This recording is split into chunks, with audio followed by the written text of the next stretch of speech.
are you doing, my bishop? The apostle. Yeah, well, some of us small boys, we are gentle. I want to welcome you to this wonderful time, and I'm sure it's going to be a beautiful time in God's presence. Oh, yeah. Yeah. So I'm just going to go ahead and say a word of prayer. Please do. And then we are going to get into this. Okay. Father, in the name of Jesus, we thank you tonight, and we give you all the praise. And we ask, oh Lord, as we go on with this session of broadcast, that you grant unto us your wisdom. Amen. Help us all the pragmatic wisdom we might receive, and help us to apply that to our different aspects of our lives. The intent that, Lord, direction, wisdom, and grace in the lives that will hear this. In the name of Jesus Christ, we pray. Amen. Amen. Thank you, Pastor Segun. Yeah. Let's just get into this right away. I want you to tell us something about you. Who are you? What do you do? Well, hello? I can hear you. Yeah, okay. Yeah, you said I should tell about myself? Yeah. Well, I'm Segun Oduyebo, like known, and this small boy of God. Well, I wear a couple of hats. I serve as the lead pastor at Great House Christian Center, and lead a couple of organizations here. Okay. Beautiful. All right. How long have you been married? Well, I've been married for 17 years. Wow. Awesome. So we're going to have to learn a lot tonight. 17 years of beautiful marriage. That's still a short time compared to people, bishops like you. All right. Okay. Let's get into this. Now, tell us how you met your wife. We want to know all the drama behind it. Wow. How did you meet? Is it a revelation? Is it dreams? Is it... That's a big... What story behind meeting your wife? Give us all the drama behind it. Have all the time. I want to know. Well, I met my wife on camp.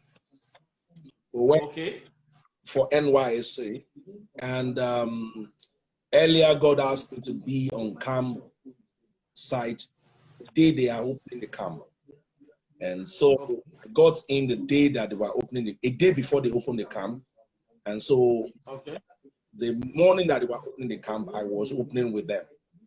So when I got in,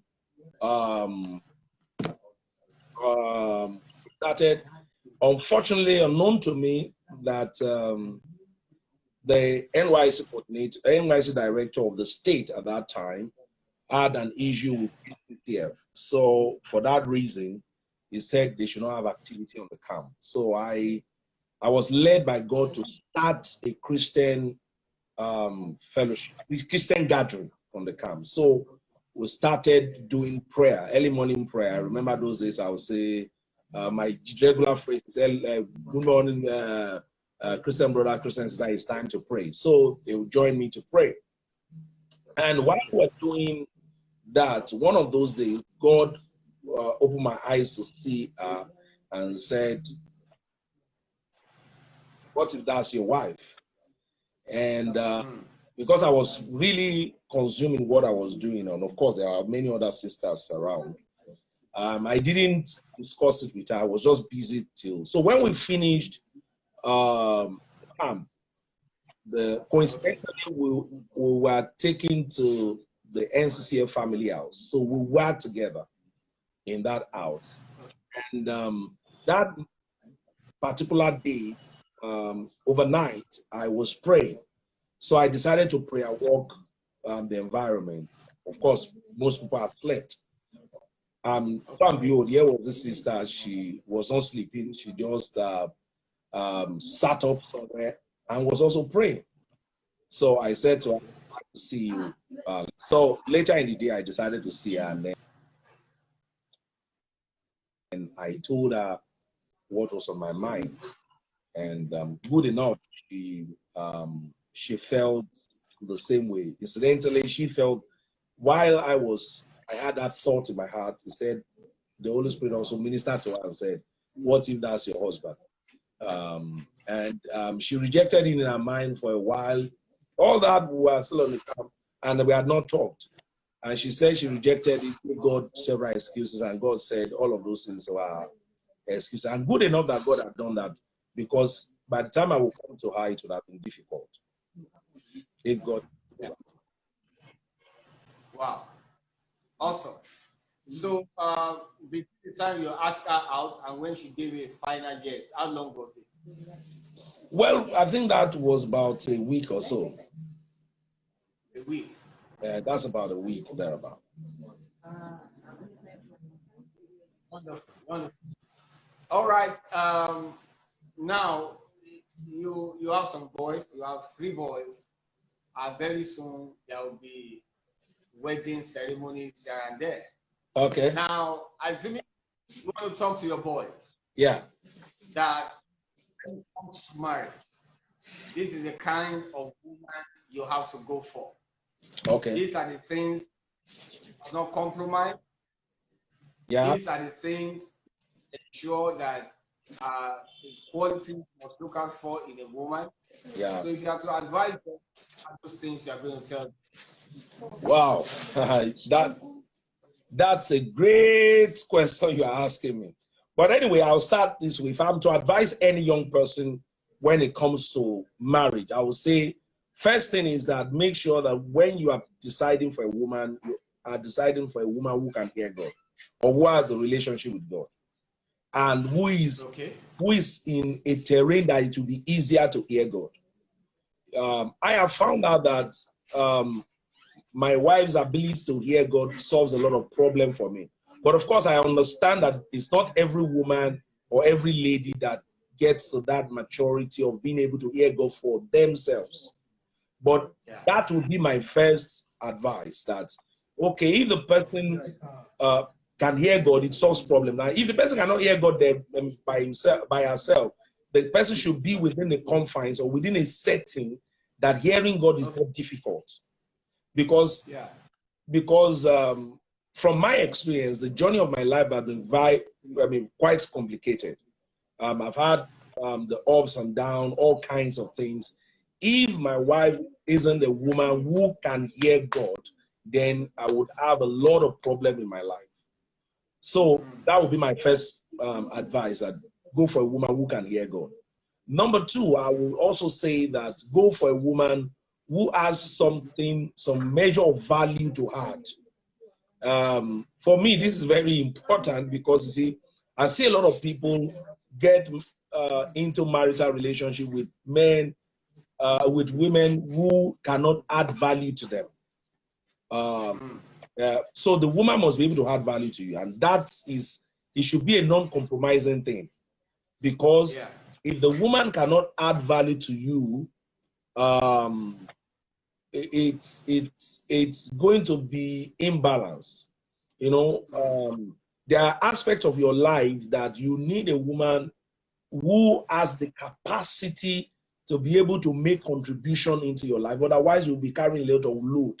I'll give you this interesting story. There was a sister I wanted to marry before I met my wife, maybe like 2 years before I met my wife. And this sister was a Christian, nice sister and all of that. I like her.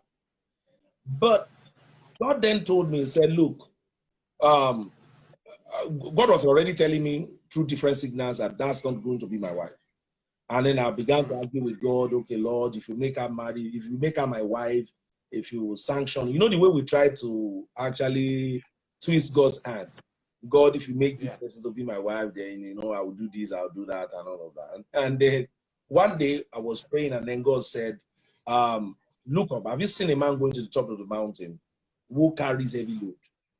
And I said, oh, Lord, that's I said, this one will be heavy load. In fact, the way he put it to me is that what happens to a man who is going up, who carries heavy load? And I said, the load will not allow him to climb well.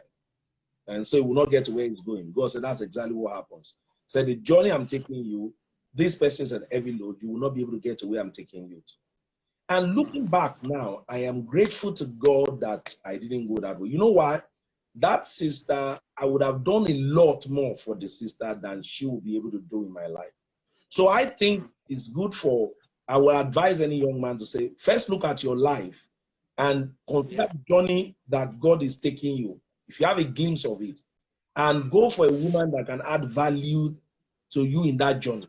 Woman that can be complementary, because God actually gave Adam a complementary personality, a woman suitable, help meet for you. So for each one of us, there is someone who will be able to contribute. It may not necessarily be monetary, may not be this, but someone who will be able to fill the vacuum in your life, who will be able to provide the necessary balance in the journey of your life. That for me is very important. Those two things are what I would give as advice. Every other thing will just be addition.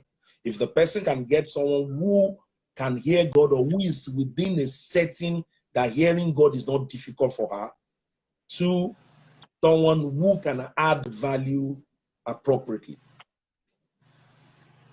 Wow, awesome. Thank you for that response. Yeah.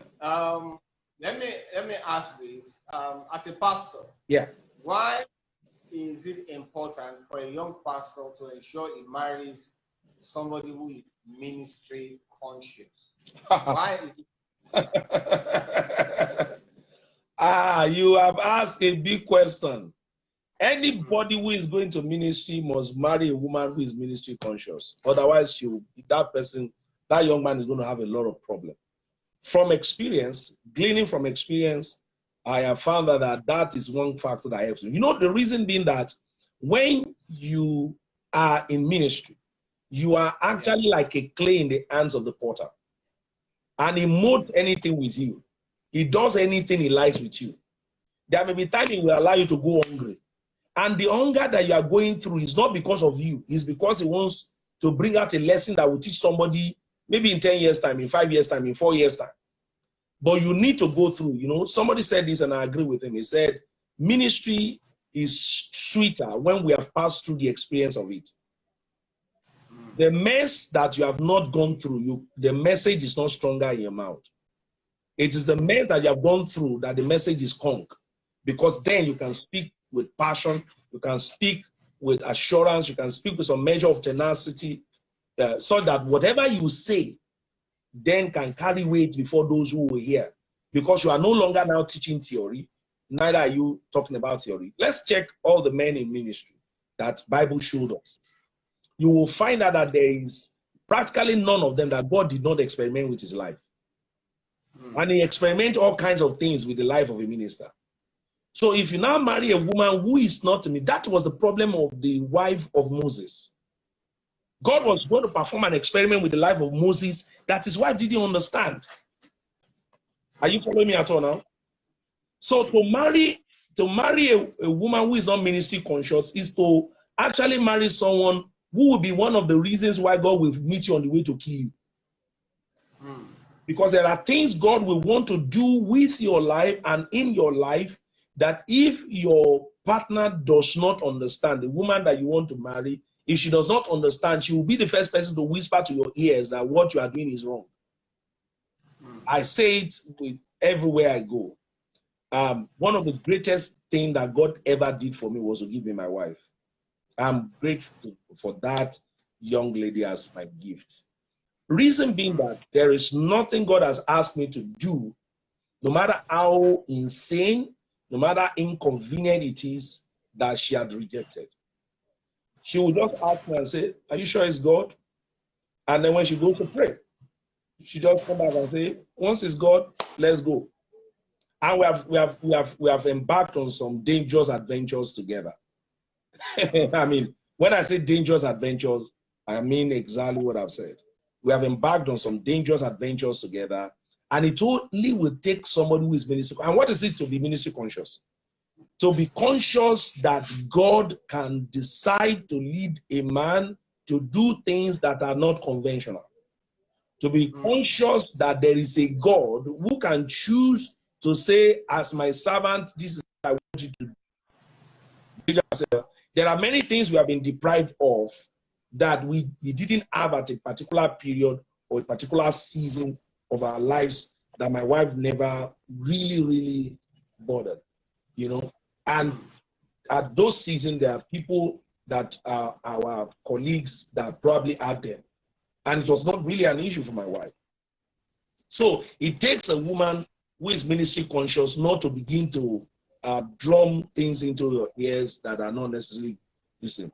Once you marry a woman that becomes ministry conscious, she's going to be your number one source of distraction. And the scriptures have shown us that. The only solution, the only way to escape will be that you will focus without her.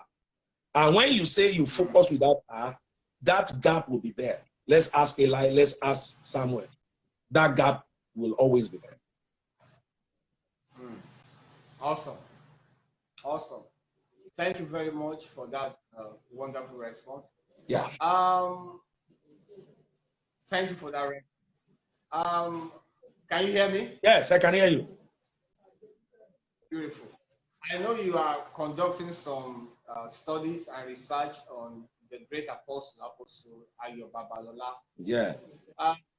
Can you tell us one or two things we can learn from his marriage, his home, his ministry, how he was so busy, extremely busy man traveling all over the place, and how he didn't end up with a broken marriage, how he was able to balance, how he was able to maintain that beautiful balance between ministry and marriage. What do you think, what are one or two things we can learn from the marriage of Apostle Ayo Babalola? Wow. that's a tough terrain you are taking us, you know. But we'll just try to do some, you know. I mean, incidentally, our part 2, part 3, part 4 is coming out very soon on the and there is a section that is devoted primarily to his marital life.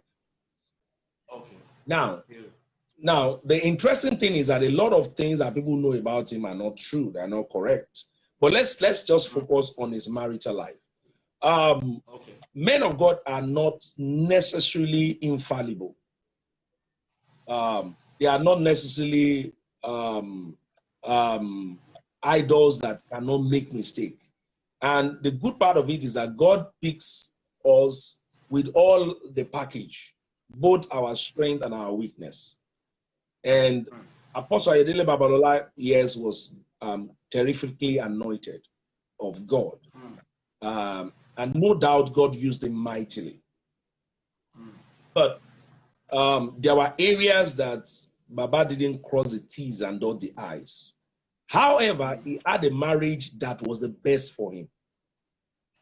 I would liken his case to that of Ora Robert and Billy Graham. You know, it was Ora Robert who said if he had it to do all over again, he would give preference to his family. But despite the fact that he didn't give preference to his family didn't break because of that. Yeah. I'm talking about Billy Graham, sorry. Now, the same thing goes for Apostle Ayo Babalola. During the time that God was using the apostle, let's start with the choice of marriage. Again, that's one of the things I say. Apostle got it right in his choice of marriage. And that is one thing I want those who propagate lies to actually stop. You know, it irritates me because the more I delve into his story, the more I found out that God gave him a perfect woman for him. The number one thing is that the apostle prayed before he got to choose his wife. Initially, he was not ready to get married until people began to talk to him and call his attention to it. You know? And so he decided to get married. But before he made his choice for his wife, I think it was 9 or thereabout, was born 1904, got married 1935. That's about 31. It was about 31. when he got married. Now, the interesting thing with Apostle was that he prayed, took his time before God to actually pray and ask God to choose for him. Because as of that time that he was to make a choice, there were two things that was heavy around him. You know, by the time he was going to marry, he had done ministry for about 6 years. Okay. Are you get what I'm saying now? No, for about 7 years, sir. And the revival, he was in the midst of revival for about 4.5 years. So you can imagine the popularity, the fame, the kind of thing that was around him. So, number one, there were many women who wanted to be his wife. Number two, there were people who thought they knew who should be his wife, who are sponsored other women to be. So they were hoping that he would pick them. Unfortunately, for those two categories of people, he went to pray, and then God chose for him who he should choose. That's where the problem the woman started from. You know, so she had enemies that she didn't plan to have. People who just felt she had come to take away their man. So in their mind, she was not good for the man. So there was nothing good. There was nothing she does that would be good. Okay. But between the two of them, they had a cordial relationship. Okay. They had very cordial relationship, which snowballed to their children. And the way, you know, if God had not given Apostle Oduyebo the kind of wife he gave her, his children would have been non-entities. His children were so well cultured, so that one of them even went to the UK to study. Wow. So, but it was as a result of this woman. Apostle Oduyebo had a very heavy hospitality ministry in which there were people God was bringing to him and all that. They had to be fed, they had to be taken care of and all of that. And guess who was handling that aspect of his ministry? It was his wife. Wow. It was the wife that was handling, and they had very good understanding in that. The only area where they had each, which was normal for husband and wife, is the fact that Apostle hardly will stay a month straight at home. Looking at his diary from the time he got married, it's crazy. His itinerary is very crazy. Apostle was on missionary journey the 3rd day after his marriage. Yeah. You know, I was looking at his diary, and we saw that the 3rd day after his marriage, he was on his way, you know, and traveled here and then came back later. And as got back home again, spent like some few days, he was already, and that was his pattern. He can go like that for 2 weeks, go like that for 1 month, and all of that. So, and then when he's at home, sometimes, you know, when they give him food, he might give his food to the visitors. So, and sometimes he's around, he's praying for people and all of that. So sometimes the wife doesn't want some measure of privacy for them and all of that. And I think that's what people, some of their disciples see that they misconstrue. But generally looking, you know, I think that was the best woman that God actually had for Apostle. Just like every one of us, they have their own ups and downs. You know, every marriage will have their own, you know, each year and there. But that does not rob the strength of that home. They had a pet name for each other. She calls him Baba BH. He calls her Mama BH. That was their own pet name, you know. And they had their own cordial relationship. But it's just the fact that, you know, the way we Africans are, there is a tendency to mystify a man of God, especially when God is using him mightily. For example, it will amaze you how people will mystify Pastor Diboye. You know, thank God that Baba is somebody who has a balance. Some people might even wonder why the wife will be able to talk to him in a particular way or thereabout. You get the point. So but you know, they had a very wonderful. I believe that God gave Apostle his bone of bone and flesh of flesh. Awesome. Thank you very much for that contribution. We'd like to move to another thing. Yeah. Tell us how do in your home with your wife, how do you resolve conflict resolution? Experience. Now tell us the principles of conflict resolution in a general sense. All right. Between what parts should they do? What are the things they should do? What are the things you feel no, they are not supposed to do this? For example, you find some husbands, they will say things like, you can't talk about me to anybody, I'm the alpha and the omega of my house. I don't want anybody to be involved in our affairs. I don't want the third party. Some people will say that. Will that really work? What is the standard scripturally when it comes to conflict resolution between husband and wife? What point do you think these people need to talk to someone like a mentor or a pastor?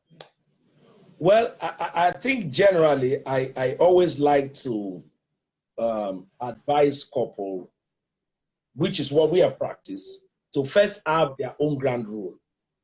What are the ground rules that will govern our resolution? Govern resolving conflict. Now, what is conflict? Conflict is essentially differences in opinions, differences in views. Yeah. Conflict does not need to degenerate to fight, or the physical abuse of each other. Now, when two parties have differences in views, differences in perspective, they should be able to say, okay, this is how we'll work at it when we have these differences. In our own home, this is our chosen pattern. We decided that there is no conflict that should last 24 hours. And after 17 years of marriage, maybe we've broken that rule maybe twice or thrice. And when I say broken, maybe that it exists to 48 hours. Okay. That's what I'm saying, we broke that rule. But because that is there, it's somebody must find a way to call for a discussion. So we say no conflict past 24 hours. And in that 24 hours, we must discuss it. We must sit down to discuss it. Now, we then conclude that there might be situations where we don't reach a conclusion. Okay. Then we must go to those that are above us that we respect. Now, this is where I strongly disagree with people who give totalitarian presentation about third party. You hear them say, don't discuss your matter with third party. It's not true. When you talk about third party, you have to be able to categorize it. There are third parties that cannot help you. There are third parties that do not have any, any positive influence, and they do not have good heart towards you. So you don't discuss your matter with third party like that. But there are third parties that you might need to discuss with, and they fall into two categories. The first third party that you might need to discuss with are your colleagues or friends that are close enough. There are friends, close colleagues that are close enough to be able to tell themselves the truth. Yeah. People that, can look at you. Okay, for example, myself and yourself, I can look at you and say, Pastor Dunamis, look, this, that. And then you can tell me, okay, this is my point, this is my view about this matter. The same way, we'll have one or two, there may not be many of them. But there cannot even be many of them. But one will have one or two such people that you can open face with and discuss plainly. Second category are those who are above you as authority figure, accountability figure, either as a mentor or father, who are spiritually inclined. And I emphasize spiritually inclined because there are mentors who are not spiritually inclined. And if they are not spiritually inclined, their philosophy and ideology might be webbed. So their counsel will have will be injurious. But if they are spiritually inclined and they are balanced, which you must have understood over the years, and the two of you have respect for them. I emphasize the two of you must have respect for them. Because if it is somebody that one party has respect for and the other party does not have respect for, you will still not get solution. But someone that you both have respect for, and you will come to a conclusion that whatever they say becomes final. In my house, we have two of such persons. Okay. Bishop Adilakwa and his wife. Then Professor Kayode Adeshogun. Okay. Those two persons, when they speak on any issue in my family, that's the end. I'll give you an example. Some few years ago, I wanted to get an accommodation. You know, I didn't like the apartment that we were in. I wanted a better apartment. And so here was this apartment, 5-bedroom, all en suite. Then has 3-bedroom BQ, because I have people also staying with me. So I felt, oh, this is a perfect accommodation that I like. So I wanted to get it. I took my wife there the first time. She said she doesn't like it. I got it the second time. And then she said she doesn't like it. I said, well, okay, you will have to like this thing, though. Because, you know, it looked like perfect. And what was our excuse? She didn't have very, very strong excuse for not liking it. She just said she didn't like the place and all that. So I was ready to go and get the place. I just told her, look, I'm going to go and pay for this place. So. And then she called, and then he just called me and said, Sheikh, I heard that your wife says so. I said, yes, sir. Said, can you please step down on that matter for now? Do you know that was the last discussion on it? Did I feel like getting that house? Yes. Even up to now, I feel like getting that house. But an authority figure has spoken. Are you following? Yeah. And it ends there. There are a couple of times that we have gone to see my mentor and his wife, that's Bishop Tayo Adilakwa and Mama Adilakwa. And then they discuss with us on issues. And then they just simple instruction or counsel, either for myself or for her, and that's the end. And you need to learn to live that way, because, you see, if he that is not accountable, that does not have someone who can tell you to sit down, does not have a future. Yeah. There should be people in your life, in the life of the two parties, husband and wife, that should be able to say, hey, you cannot do this at this time. Okay, do this one. Don't do that one. And then you can respect. So I believe in conflict resolution starts with the two parties must have their grand rules of how they want to be resolving their conflict. Then you extend it to the fact that in case we cannot handle it by ourselves, because there will be certain things that you cannot handle by yourselves, the two of you will be so convinced that you are right that you will not bend for each other. That's certain. You know, so when you get to that point, you need a third party that you can respect. Wow, awesome. Thank you so much for that extensive contribution. Now, I want to ask you, what is the definition of a man? Who can you call a man? A lady is coming to you, and the lady wants to get married, and she's asking, what values should I look for in a man? Who is that man that I'm sure will take care of me? What are the things to look out for? What defines a man? Is it beard? Is it a broken voice? Well, I think when it comes to a man, what are you going to say? I think when it comes to a man, you know, I must be very clear that a man must be someone who can see where to take the family, who can see where to take the union. If a man doesn't have money, he does not have anything. But if he can see clearly where he's taking the union, and he's sure about it. I'll say that.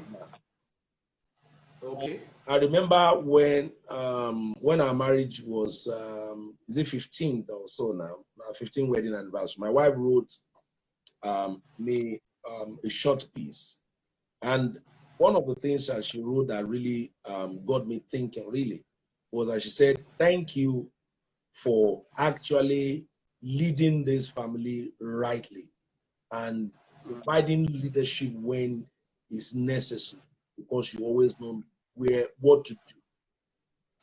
And that again is attributed to God and God alone. I asked her one day, I said, "Why did you marry me? Why did you say yes to me?" Because when my wife said yes to me, I've said this 1,000 times. My salary was 7,000. Our own salary was 54,000. And that's, and I had one trouser and 2 shirts. So, so I said, "Why did you decide to say yes to me?" You know, because for me, I was a risk to myself. If I were to decide, if somebody were to propose to me, if me were to propose to me and I were to make a decision, but the answer is obvious, I would rather say no, except something. So she said, I saw in you a man who knew where he was going. So I believe that when it comes to a man, the primary essential in a man is that he must be able to know where he's going. And that, I must say, must be anchored to God. Knowing where he's going, he should not be out of being braggadocious or being proud, just say, no, I want, I'm talking about somebody who has an anchor on God enough to be able to know the direction that God wants him to face. And that is the direction he's going to be taking somebody along with. Wow. Awesome. Awesome. Thank you so much for that. Yeah. This generation is intensely pressured when it comes to sexual. You know, it's everywhere, on the television, on the billboard, on the phones, on the tab, on the internet. You know, when we were growing up in those days, it wasn't this intense. Now, what can you say? How can this generation overcome sexual sin? How can they deal with pressure? How can 2 believers in a courtship stay from sexual sin, despite that their body wants it intensely at the time? How can you say, "No, we are not going to compromise. We are not going to offend"? What are those things they can put in place? Wow, I mean, that's really a very interesting one. Well, I think I will talk from experience and then knowledge in terms of God. Okay. I think the 2 of them, and I say this with utmost sense of responsibility, I think the 2 of them must be determined that they do not want to offend God.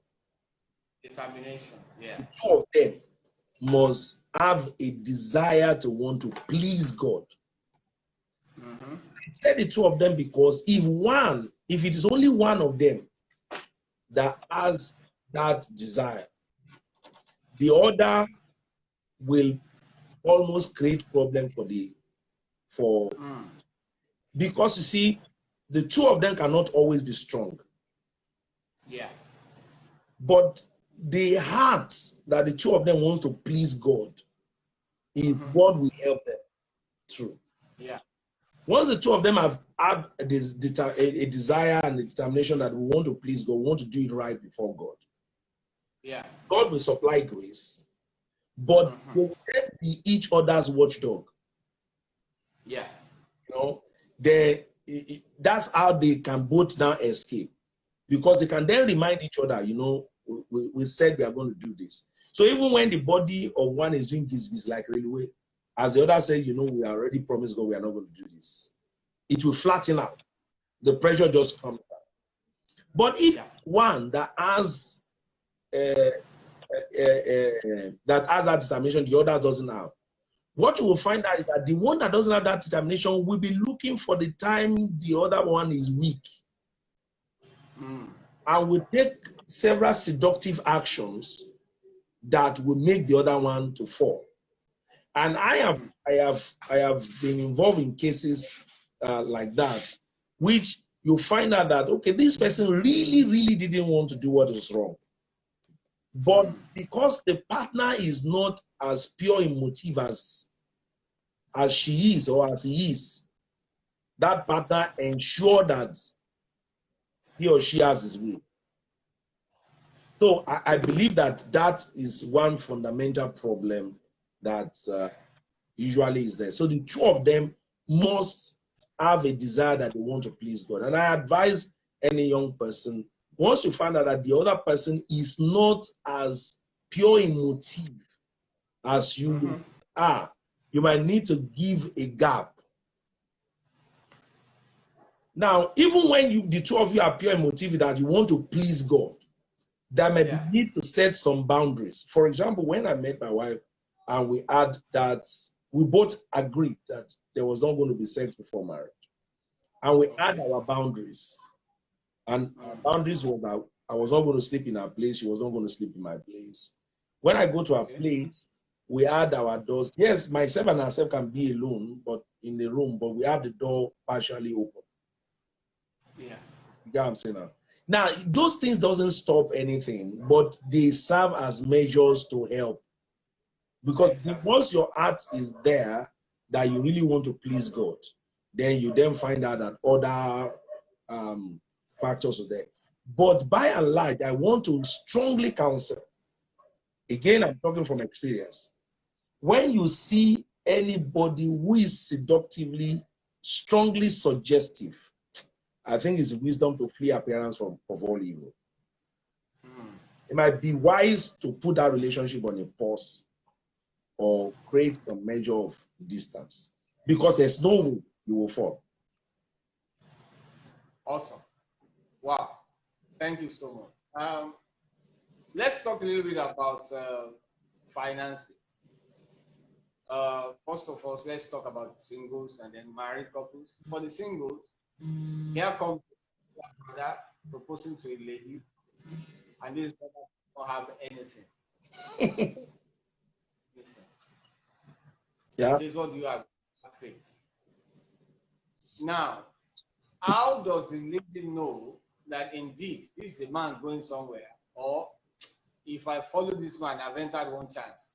How does he know that the faith is talking about is not presumption? Yeah. Are there telltale signs?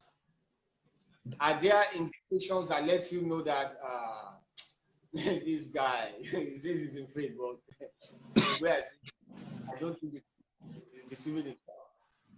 How can a lady know that this guy, you can see that he's going somewhere?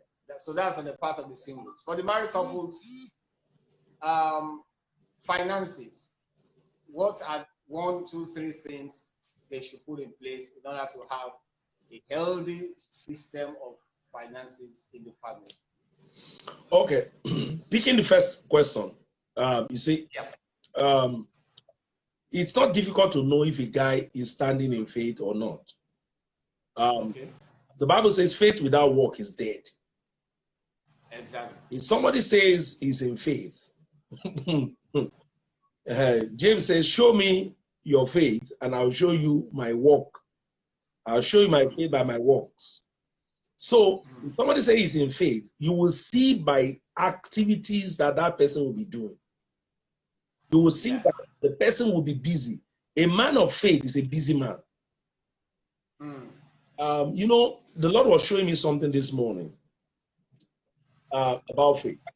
Jesus said to the man who came to him and said, come to my house, my daughter is sick and all that. And then Jesus looked at him and said, go thy way, thy son liveth. Go thy way, thy son liveth. And I looked at the second verse. The Bible says, and the man went his way. And the man went his way. Then it says, The third verse said, his servant met him and said, lo, thy son liveth. Which means if he didn't go his way, the son will not live. So somebody that says I'm in faith, there must have been something that God told him to do. Exactly. Which we must see him actively doing to demonstrate that truly he is in faith. And when he is doing it, there will be telltale signs. Before the man got home, he already knew his son was healed because the servant met him on the way. Yeah. Not saying the son, but the servant met him on the way. So you find that before you ultimately arrive at the point, there will be things that will be showing signals that you are in the right direction. Exactly. So if somebody is just idle, folding his arms, walking up and down, or saying he's just praying every now and then you know that that person is not serious. Okay? So let's talk about couple. Well, I used to advise couples to have joint accounts. But now, I am more cautious and careful about it. In that, I have found that a lot of people abuse it. Okay. Because some men do not know how to lead with finances. Some women do not know how to manage finances. So I come with this concept that, look, if husband and wife are together, the first must decide they must understand each other. Okay. Who is my husband? What kind of a person is my husband when it comes to money? What kind of person is my wife when it comes to money? That will then determine the kind of structure they put in place. For some people, what works better, for my wife and I, what works better is that we tell each other what we have. Okay. And then can then say, okay, this is how we are going to budget what we have. I am the chief planner. My wife, the executor, the chief accountant. Okay. I handle projects. Anything that has to do with big project, capital projects. That's my job. But everything I have details, home keep, feeding, blah blah. I don't know. I don't know how food gets into the house. I don't know how fish is. I don't know all of those things. But I know how car is repaired. I know how car can be. I know how house can be. Those are the things I know about. So that's a structure that works for us. Now, for some people, the structure that works for them is that, okay, let each of us bring in, you bring in something, I bring in something, let's put it in a common purse. So you maintain your account, I maintain my account, we just contribute to a common purse for common objective. That will be what will work for people. What will work for some people might be the fact that, okay, you bring 70%, I bring 30% or thereabout. So I think it's primarily necessary for the two of them to know what works for them before they decide the structure. But aside from that, they must now also look into how money is generated. Because you have to know how money is generated. So many wives only rely on salaries. What I would call one stream of income. From my experience, one of the most dangerous things that to ever do, because to bat a lot of frustration. One stream of income will never carry the weight of the family. I don't care where you know. So, because there will be a lot of things that you want to do that will not be done. There will be a lot of things you want to achieve that cannot be achieved. So the wisdom is to look for multiple ways by which money can be generated. How money can come in. What can we do? It might be of you doing it together. It might be you doing it individually, but it's coming to the common purse. Yeah. But there must be several other means by which money is generated. That I think is very important. Wow. Awesome. Our time is almost up. Let me ask this. Between you and your wife, who says sorry first? Well, that one is difficult to say. I must be honest with you. Okay. Because we both say that frequently. So that's a little bit, maybe because of our policy of issues should not, yes. So it makes it such a way that whoever does anything that is this thing, who can say, "Oh, I'm sorry, okay, I'm sorry," and then we move on. So that's a little bit dicey to say. Okay. Who talks most? Oh wow, I talk more when it's outside. I talk more, but if it's between us, she talks more. Outside. It's both inside and outside.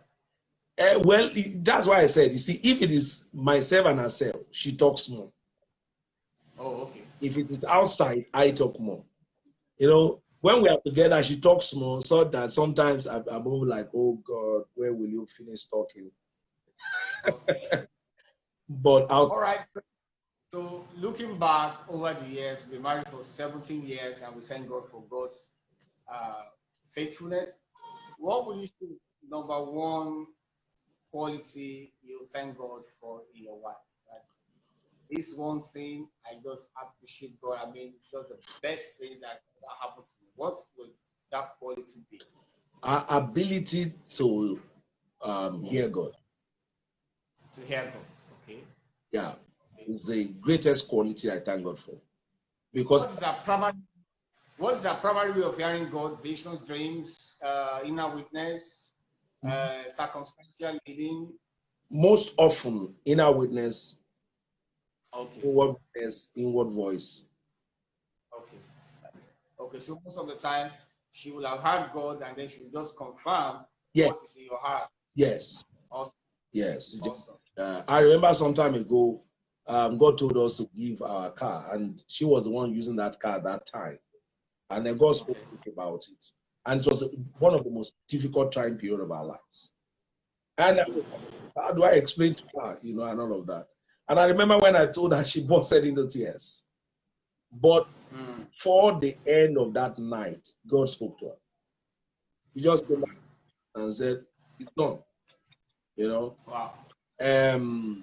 I have done some stupid things in my life, made some silly mistakes in my life that for some other women, our home would have been off.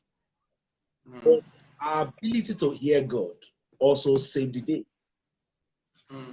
Because that helps. Okay. Now the Bible talks about seed time, harvest. Between the time you give out that car and when they thought, well, this is the harvest came. How long was it? It took 1 year. It took almost 2 years. Almost 2 years. 2 years. Oh, awesome. Yeah. But at the end of the day, we know that God's word never falls to the ground. And when your seed goes into the ground, it might take a while. Yeah. The harvest will always surely come. Certain. All right. Our time is almost up. Wow. And, it just looks like 3 minutes. I would like you to pray. I think we have 2 or 3 minutes there, but I want you to pray first, and then we'll round up. Father, I thank you for this season, and I pray for everyone hearing us now. The Lord, you will help them in their marital journey. Those single, you will help them to choose right. Amen. It will help them to keep on the right track and stay strong. Amen. And well. Thank you, Amen. Lord. In Jesus. Thank you, Lord. Amen. Amen and amen. All right, Pastor Segun, thanks for your time. It's been a wonderful time. Thanks for pouring out. Thank you very much.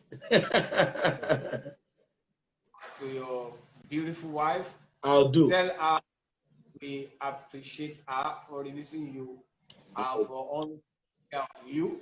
I'll do. And for also supporting the ministry. Tell her love her from here to the moon and back again. And my big regards to Pastor Sophia. Yeah, Pastor Sophia. One in your house. Thanks and greetings as well. God bless you. Okay. Thank you so much. I'll give you a call. All right.